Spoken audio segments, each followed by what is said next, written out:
And everything you want to learn about growing your business is in a book written by somebody who has failed multiple times and is now super successful. And you need to devour that information. You need to learn from them. And when I read and I listen to podcasts like yours and others every single day, it gives me the right mindset to be like, okay, this failure, while it is a setback, it's going to be a learning lesson for me and I'm going to do better. Welcome to Great Practice, Great Life by Atticus Incorporated. What if you could hang out with successful small and solo law firm attorneys, ask them about their successes and failures, their business strategies and mindset habits, then take an insight or two to guide your own growth in your practice? Each week, Steve Riley shares an in-depth look at how to work less while maintaining high client service standards, reduce your stress levels while growing your income, and find time to make changes when you are time-starved. Steve is a lawyer coach for more than 20 years and a former trial attorney. His goal is to provide strategies to help you balance your lives and grow your practice. Now, here's Steve. Hi, Steve Riley. Welcome to another episode of Great Practice, Great Life. And we're here today to talk to Ross Albers. Ross, how you doing? Oh, fantastic. Thank you for allowing me to come on the show. Look, you've got a great story. You built a heck of a firm, and I appreciate you taking the time so you can share with our audience, our friends, how they can learn some lessons from you, some hard-learned lessons, things that you're like, oh, don't do that. Maybe some shortcuts, some success strategies. So we really appreciate you taking the time. We appreciate you being here. And thanks for joining us. So it's our pleasure to have you here. Thank you. So here's the first question. Ross, how did you get started? I mean, you're running a large practice. Yeah. Well, let's talk about your practice first so people can understand what you're doing, where you're at, the role that you play, because you currently don't practice. Yeah. But, the role you play. Talk about where you're at, and then let's back up to talk about where you started. Does that work for you? Yeah, sure. So we're here in our new headquarters in Timonium, Maryland, which is just north of Baltimore. We have 13 attorneys, support staff, law clerks, paralegals, executive assistants, practicing kind of a full service, law firm feel, I guess. I like to describe it as the type of law that the everyday person would need. So criminal, personal injury, estate planning, business litigation, transactional work, and family law. And we had recently acquired a residential commercial title company that's now part of our practice. So we're doing residential law and commercial law and things like that. So, full service firm in the sense that, client can come in here for a personal injury matter and we can receive referrals for them or do all sorts of different type of work, and they can walk out of here with an estate plan as well. So that's the makeup of the practice at the moment. My role is, I guess, one of leader and CEO, and I guess in law firm terms, managing partner, if you will. And I've really stepped back from the actual day to day of practicing law probably about 7 years ago to put all of my focus on working on the business as opposed to working in it, which I'm sure something that your audience is familiar with. And that's the story, and that's where the firm is at now. The title company has probably about 15 people total as well. So we're around, we're in the 30, 40 range of full-time employees. Perfect. Thank you. That gives us a great sense of who you are. And obviously, we'll put stuff in the show notes about your website and how to connect with you on social media and LinkedIn and things like that. Great. But how did you get started? Like, how did you get started? I got fired. That's how I got started. I got fired from the small law firm I was at and came home 2 weeks before I was supposed to get married and told my wife I had lost my job. But don't worry, I'm going to start my own law firm. And she was not thrilled because her father was a solo practitioner in Derby Line, Vermont, which for your viewers is about 2 blocks from the border of Canada. And he used to get paid in snowmobile repairs and, fixing windows. He was practicing law on the barter system. Um, you know, Fantastic attorney, great lawyer, much smarter, probably a much better attorney than I ever was. But he told his daughter, my future wife, don't ever marry a lawyer. And not only did she marry a lawyer, her brother married a lawyer as well. And so, yeah, so I get fired, I come home, tell her that's my plan, go off, get married. I think she went through with it because it was a destination wedding and already paid for. So, so we get married, and I come back and I start my law firm from my dining room table, and it's just me, employee number one. And my background had been criminal law, had been a prosecutor in Baltimore City, and I'd seen a lot of colleagues who went out and started their own law firms. And basically, the strategy was to go to the public defender's office and beg, borrow, and plead for what we call panel work, conflict work from them. So, a bunch of guys in Baltimore or people get pulled over, because the cop smelled marijuana from 6 blocks away. And there's one blunt in the center console, and they charge everyone with possession of marijuana. And they all apply for the services of the public defender. And the public defender can only represent one of them because there's a conflict. So they panel the cases to 3 private attorneys, and they pay you at the time $50 an hour to be the lawyer. And so that's how my practice started, just grinding back and forth across the state of Maryland, doing panel work, and then picking up private clients here and there. And so that's where it all started. Getting fired to working a $50 an hour job. That was the beginning. Well, what was the pivot point, though? You've got 13 attorneys, you've got a full service firm.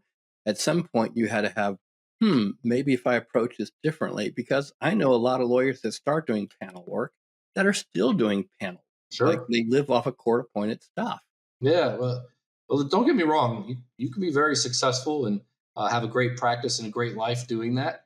But I got introduced to a business coach, similar to you. And I remember having a coffee and breakfast with him, and I described everything I just told you what I do, driving back and forth for $50, handling every case, answering every call, licking every stamp. And he looked at me and he said, Ross, you're just an employee of a law firm that happens to be named after you. And from that day forward, he began to introduce and teach me the concepts of being the CEO, being the leader, growing the business, and not working in the business. And that was a major turning point for me to get really introduced to what it meant to be a business owner as opposed to just being an employee of a business that I happen to own. And that was the turning point. Now, one of the skills that you've developed, one of the talents that and I know you'll say that you're still developing it, is something that you call authentic leadership. What does that Sure. mean to you? Well, I guess the best way I would describe it is great practice, great life, right? Is the title of your podcast. And I think an authentic leader is somebody that makes sure that the lawyers, paralegal support staff that are working for them, that leader is making sure that they have a great practice and they have a great life. Where most people who own their own business, I believe, in my opinion, they're focused on their great practice, their great life. And they don't think about what's the great practice and the great life that I'm providing for the people that want to come and spend 40 hours a week with me. And so, really, you have to flip it. And an authentic leader is somebody who views himself as working for his employees and not the other way around. And, you might call it servant leadership. That's often a term that's used. But I think that's what an authentic leader is. It's somebody that is focused on making sure that the people that are a part of his firm have a great practice and a great life. I love it. One of the challenges that we have with lawyers as they grow their practice is they seem to keep all their focus on trying to get the clients to come to the firm. One of the things it sounds like that you've pivoted is really understanding that your team is your primary client. Like you, as a servant leader, as an authentic leader, you're looking at your team. How do I take care of these people and provide an extraordinary place for them to work as best I can? Yeah, I think that's absolutely true. And you're only going to grow your business and your practice with and through other people. And what's going to attract people to your firm or your company is if you create a culture and environment where they can achieve the goals and the things that they want to accomplish. And if all you're doing is focusing on yourself, I don't think that's a great practice, great life. I think that's a great job you've created for yourself. I think you need to be thinking a bigger picture about who can I recruit and attract to come and want to work here, such that 10, 15, 20 years from now, they look back and they say, man, being a part of that company really changed my life and my family's life. And I have a legacy because of it. So that's how I perceive it. So I have a question about that. Yeah. I would imagine right now there's a listener going, that sounds really nice, Ross, but how do you hold people accountable? How do you have performance measurements? Because to have that many people that you have in your firm and to have everybody driving towards, cash flow, driving towards profitability, there has to be some form of measurement, some form of accountability component. Sure. So I hope what are your I hope do you have a podcast? I'd like to listen to that episode, and tell me how to do that. That's the hardest. That is I struggle with that every day. I actually, I spent the better part of today meeting one on one. We just finished Q1, having some quarterly meetings with people, having those uncomfortable conversations or having those great conversations about achieving their goals. So, how do you hold people accountable? Uh, I would say there's one word you should remember: clarity. You should be very clear with them what your expectations are, and you should talk about it every single day. And you should be checking in with people every single day, every single week. And it should be an open conversation. You shouldn't wait a year to do a performance review with somebody. You should have a performance review every single week with your direct reports. To provide that clarity, keep them on track, remind them where the company's going, how they're a part of that, what their role is, and then make sure that they're holding up to their end of the bargain and you're doing what you say you're supposed to be doing. So how do you do that? It's clarity. It's constantly being clear about the expectations. Let's talk about that a little bit more, because when you went from working off the dining room table to where you're at now, which, by the way, congratulations on the brilliant work. Thank you. If you were trying to coach or advise another lawyer who's listening to this episode, what would be like the three things that you said would be the elements of defining clarity, or what clarity looks like? Because they're like, well, of course I'm clear. I've told them they should know this, right? How would you give advice to a lawyer on specifics or practical advice what clarity looks like in a day-to-day manner?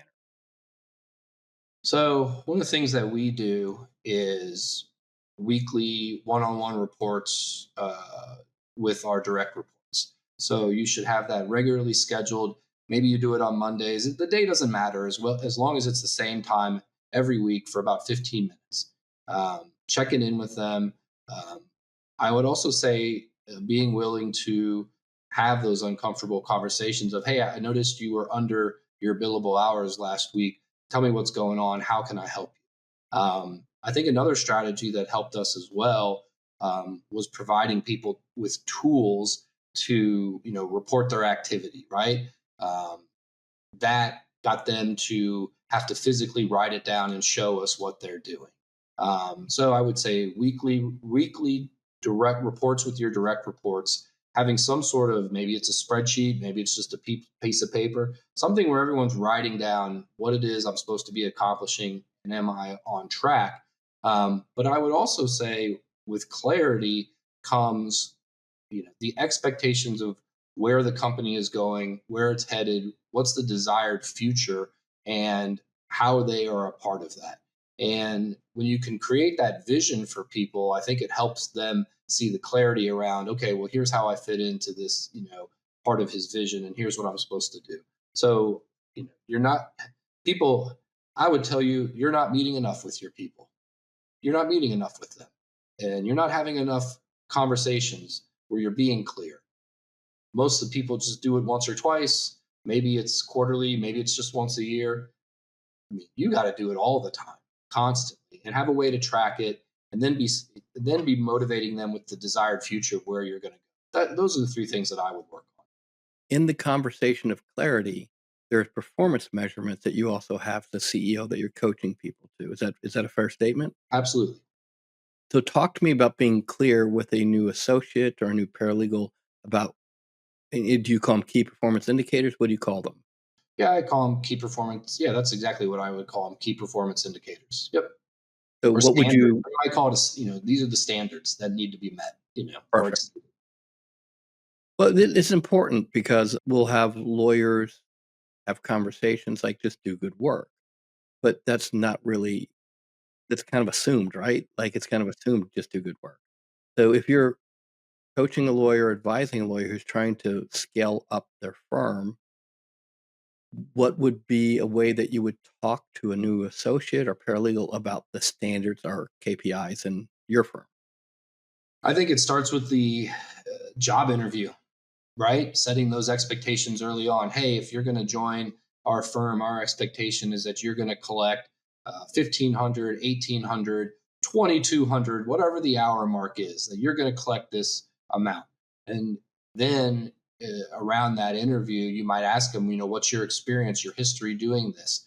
And then when you get them into the firm, again, you remind them, hey, these are the standards, these are the expectations.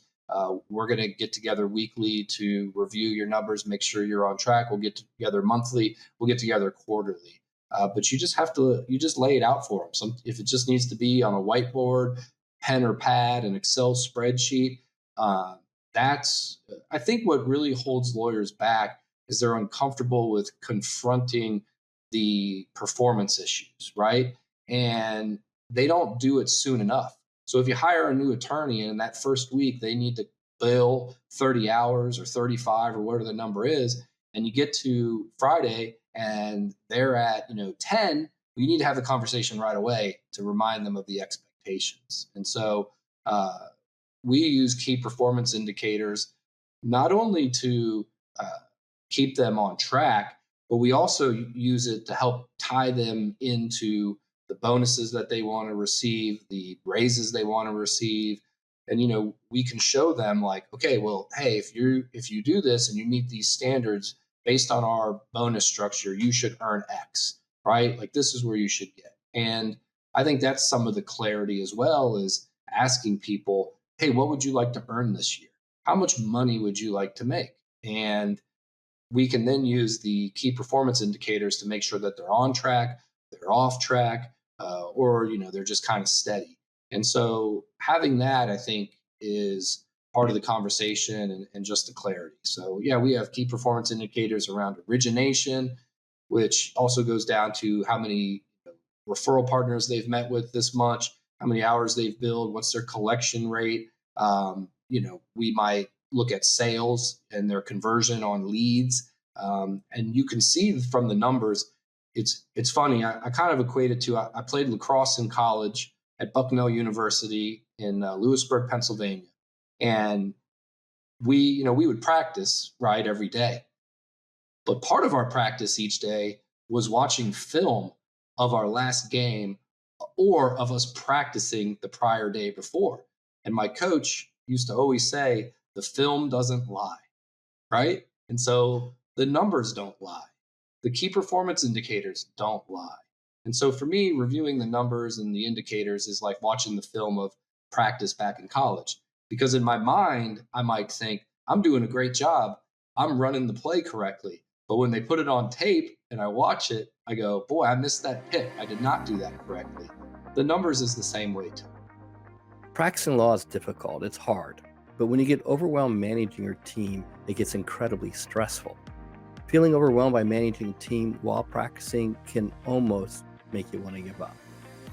This is one of the reasons that we created the Atticus Team Certification Program. It's the only training program like it in the country to help team members rise to the level of a manager. Now, as you listen to this episode, I'm just going to encourage you to think about, is there a team member that's worthy of the investment? That you're like, I think they're an all-star. I think they're going to rise to another level.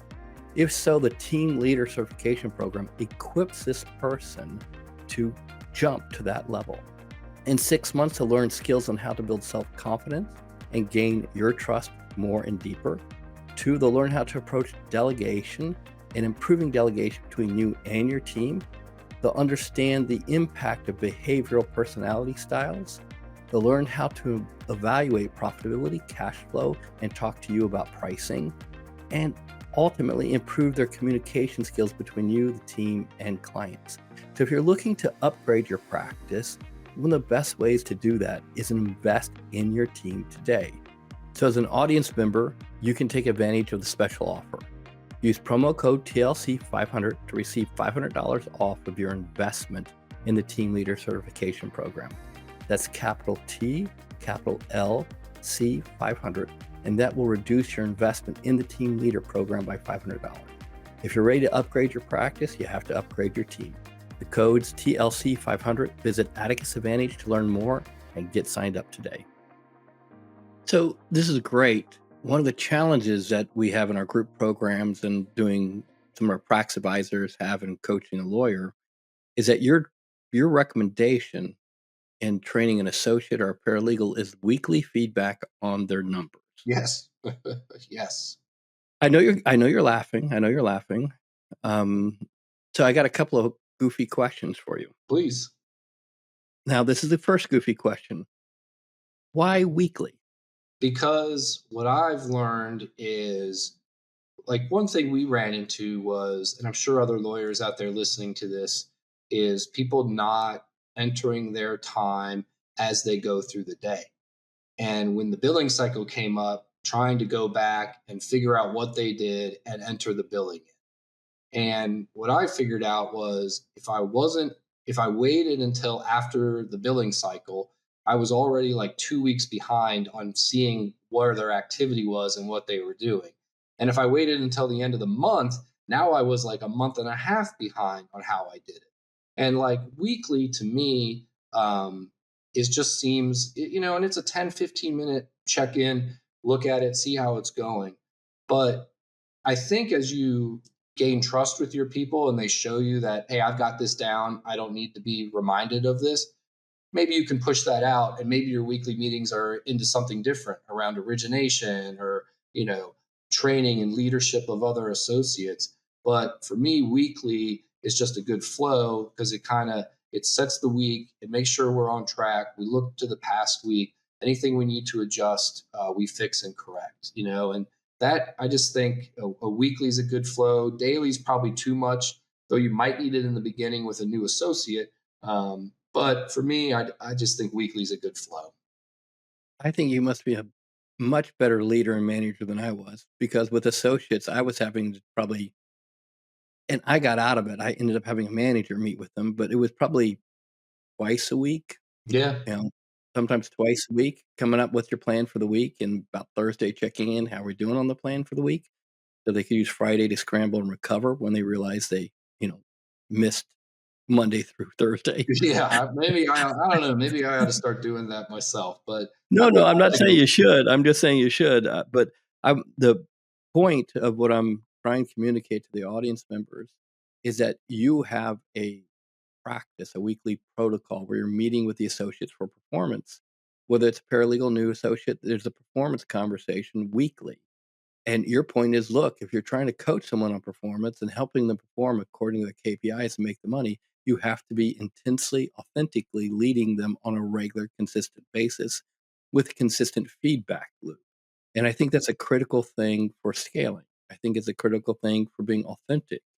So I want to make sure we spend some time on it. While it sounds goofy to you and I, there's a lot of lawyers that listen to this podcast, and a lot of lawyers in our programs that, even though I can say that, you saying it will make a lot bigger difference, because I think at this point I've like worn out my credibility with them, but you've got some new credibility. You're new to the conversation.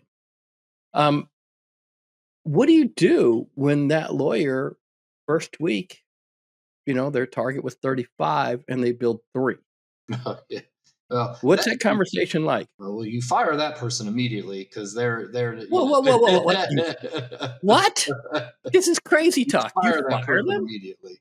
No,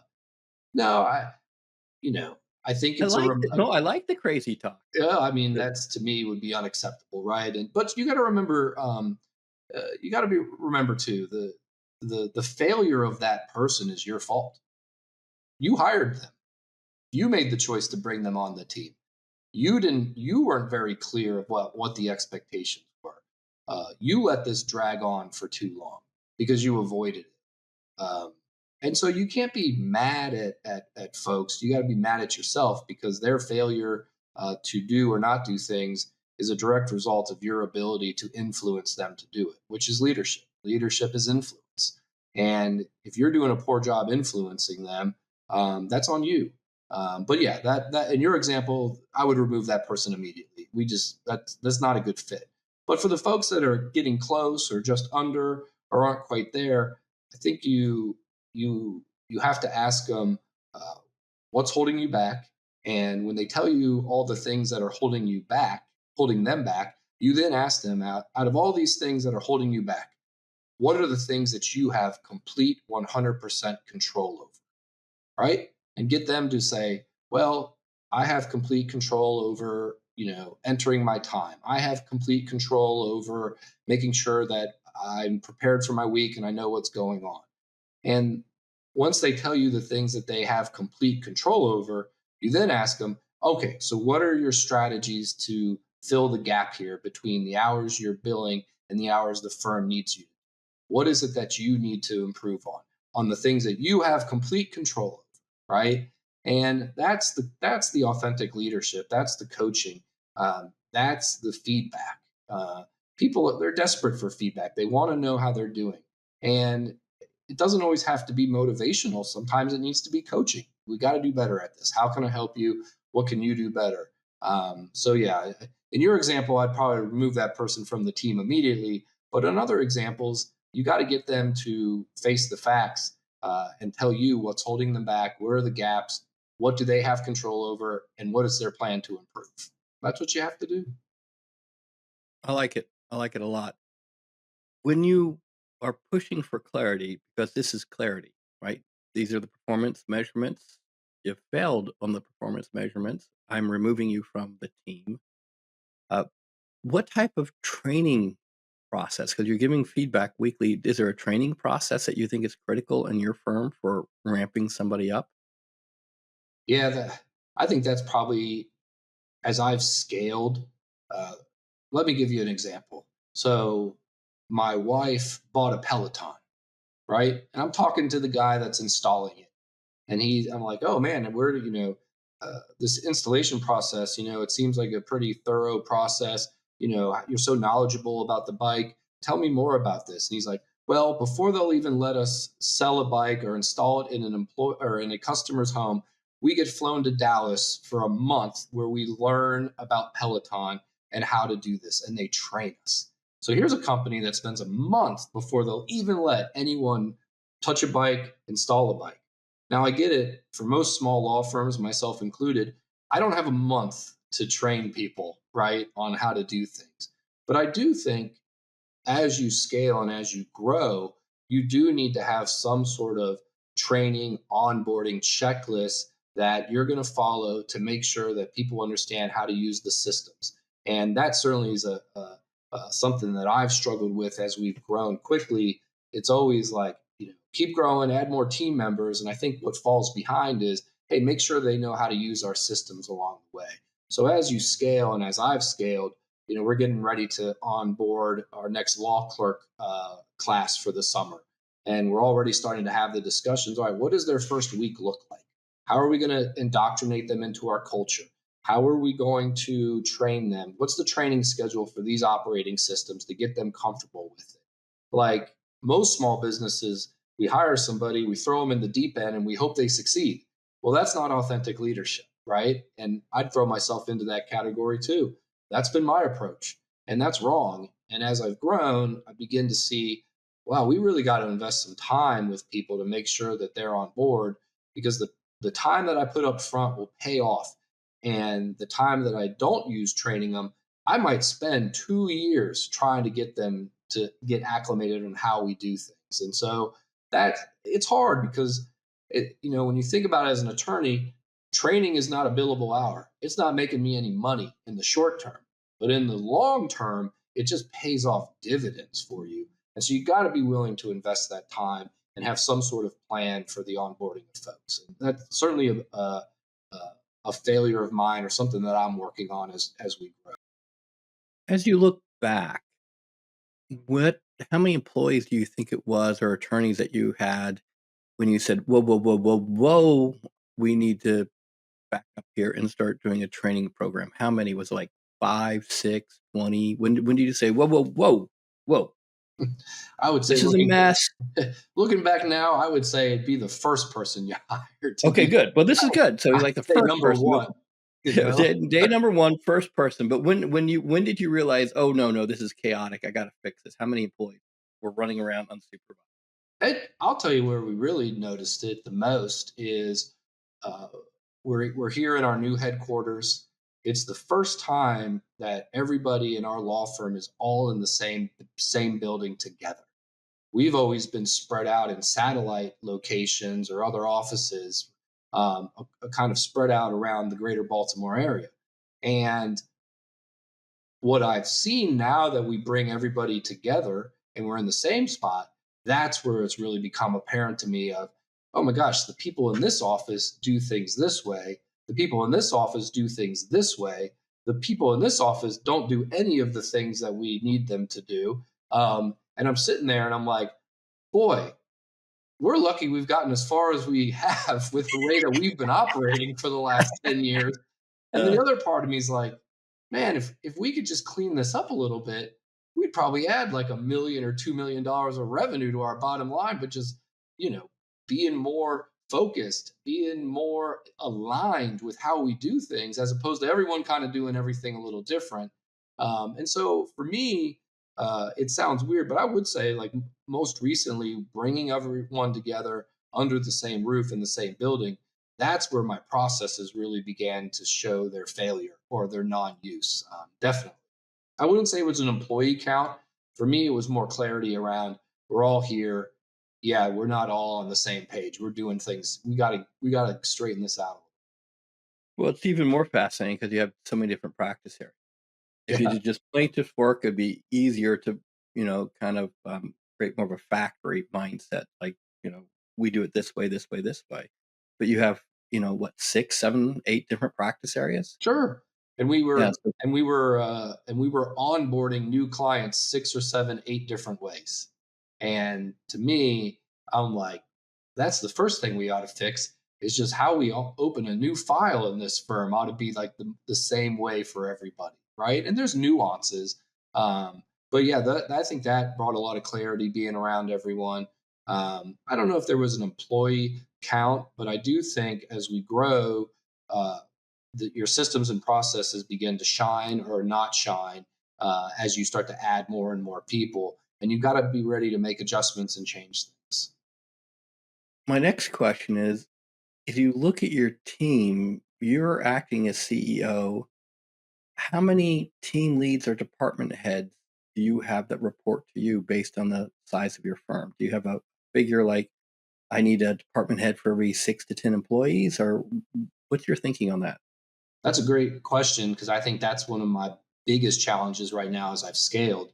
And it's right now, while we have practice areas and we have people managing the systems and processes in those practice areas, we don't necessarily have leaders influencing the desired futures and goals of those practice areas. And that's a big difference. And to me, a practice leader is somebody I go to and I say, hey, the desired future for our personal injury department next year is $5 million. And I need you to come up with the key objectives that you think are going to get us to $5 million next year. And then I need you to come up with the key results that we're going to track to make sure that we're hitting those key objectives. And right now, as you grow, I would say my biggest struggle is finding more and more leaders who are going to come in and be like, all right, I understand what your vision is. I'm going to go execute it and I'm going to report back to you and we'll work in tandem to make sure that it's happening. And I'll give you feedback. You give me feedback. And that's a real struggle is getting and developing leaders and We have great attorneys, people that like practicing law and who can manage processes and systems of the files. But as we scale, we have to begin getting more leaders because I can't have 35 direct reports anymore, right? I can't have everyone come to me for a weekly one-on-one meeting. I need to start training my partners in the getting used to, like, okay, you need to have your work weekly 101 with your junior partner, your associate, and your paralegal. That's your team. Keep them on track. You report to me. I'll look at the numbers. And if there's things that I need to ask questions, I'm going to go through you. And as I've scaled, that's something that as I move forward in the next 3, 5, 10 years, I need to be grooming and bringing on more leaders to help me grow the business, because I can't be the only one that's thinking of the desired future and how to lead and influence the company. So yeah, that's a huge challenge for me at the moment. Definitely. That's a huge gap. So, uh, from a management information perspective, like case management, case flow, are you at a point that you have a chief technology officer, or is there somebody that's designated to that in your firm? So, I mean, we use Clio, and other case management systems, Clio Grow. We use Pipedrive as a CRM for our referral relationships for me to track. I have a firm administrator who probably acts more in the role of operations. She's the one looking over, overseeing, making sure that we're using the task list that we're supposed to be using, that attorneys are actually delegating what they should be delegating. But as far as a chief technology officer, no, not right now. I mean, if a computer breaks, we reach out to, our IT company to come fix it. But I think my biggest, one of our gaps in leadership and things we need is, certainly as we grow becomes around billing, right? Collecting money, having a role for that. I would also say having a role around handling leads or potential new clients and just managing the flow of that, to make sure that they're getting scheduled, that we have the follow up. If they're going to retain, retainers are getting out. And so as you grow and you look at and you step back and you're working on your business, certain, I like to call them knots in your hose, start to form, right? And sometimes when you get a knot in the hose, it's either a problem with your process, or you might have a new role that you need to create in your company, and that's the knot that needs to be untied. And so for us, when we review processes and technology, I'm looking for knots. I'm looking for things that are slowing us down, and it's either we need to hire somebody or we need to fix a process. It's interesting. It always seems to boil down to a person or a process, Yeah. or both. Yeah. You're like, give us the process. Who's the person? Is the person that managing the process, or is the process broken? What do we have to do? Yep. You got to be Let's careful because your staff will always tell you just hire another person. And sometimes I don't always think that's the solution. Yeah, yeah, because if they're in the process, they can't see the knot, and the Correct. solution for them is more people. Correct. And It's always yeah, another person. yeah, another person. The more people with the same knot in the process won't solve the problem. Yeah, you It just will get a bigger knot, in my yeah, opinion. a bigger knot and more opinions about the knot, but it Yes. will not untie the knot. So, as we start to wrap up here, what would you say to lawyers that feel like they're stuck in the boss role or the attorney role? Because you shifted away from those two roles to be more of a leader, CEO, an authentic leader to your team. What would you say to a lawyer as advice? Like, here's some tips, here's some suggestions. Um, Read. That would be my tip. Read. I'm a voracious leader. A turning point for me was when my coach and I was failing with relationships in the office and how I was handling things. He said, if you want to grow, you need to start learning about leadership and you need to start reading about leadership. And if you want to grow your practice and you want to not be a boss, or you don't want to be a solo, or you want to get out of the day-to-day grind of low value activities that you shouldn't be doing, you need to read about leadership, because everything rises and falls on leadership. That's what John Maxwell says. And his first, I'll give you, I'm sure you've read it. If you haven't read The 21 Irrefutable Laws of Leadership by John Maxwell, it's the first leadership book everyone should read. It should be required reading for everyone in this country and everyone in this world. And the first law I of think you leadership, like the book. I the think you first like the book. the first law of leadership is the law of the lid, right? And what he says is your ability to get better, your ability to grow your business, to grow personally, to grow as a spouse, to grow as a father, to grow as a friend, is there's a lid on it. And you got to be working to raise your leadership lid every single day. And when you get to your lid and you start to bump up against it, you got to keep raising the lid. And so, what's holding back a lot of your listeners is their leadership lid. That's all it is. Their leadership lid is down here, and they got to start inching it up every single day, a little higher and higher. And everything you want to learn about growing your business is in a book written by somebody who has failed multiple times and is now super successful. And you need to devour that information and you need to learn from them. And when I read and I listen to podcasts like yours and others every single day, it gives me the right mindset to be like, okay, this failure, while it is a setback, it's going to be a learning lesson for me and I'm going to do better. And okay, this I'm going to learn that I need to raise my leadership lid. I need to get better at this. I mean, I was on my call with one of my coaches this morning, and he was giving me the advice of, one of the poor things that you do is you're not executing on your desired vision very well, and you got to get better at doing that and holding people accountable to those things. And so, for those listeners out there, if you want to get out of the boss role, you want to get, you want to grow your business, everything rises and falls on leadership. And you should be reading about leadership every single day because that's what's going to attract people to you. That's how you're going to influence them. And that's how you're going to build a great practice, great life for yourself. But more importantly, you're going to build it for them. And that's really what the biggest difference is going to be. Because if you can improve the lives of the people that are working for you, it's kind of funny, like your life just improves along the way as well. And you're not even focused on it because you're so focused on that. So you got to read about leadership every day. I love it. Any other leadership books that you want to tick off real quick? Like read this one, this one, this one. Oh gosh. Anything by John Maxwell is you must read.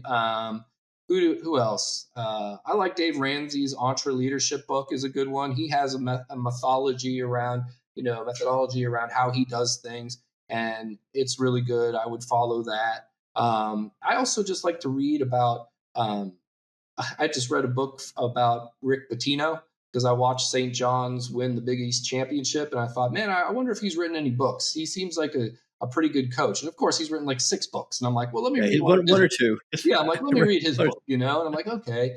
But what's amazing is once you start reading about leadership or successful people and businesses, they always reference other books and people in their book. And my habit was every time I would read and someone mentioned a book, I'd just get on my Kindle and buy it right then and there. So I had it. The Go Giver is one of the first books I ever read about probably business and leadership. That's a great book that everyone should read.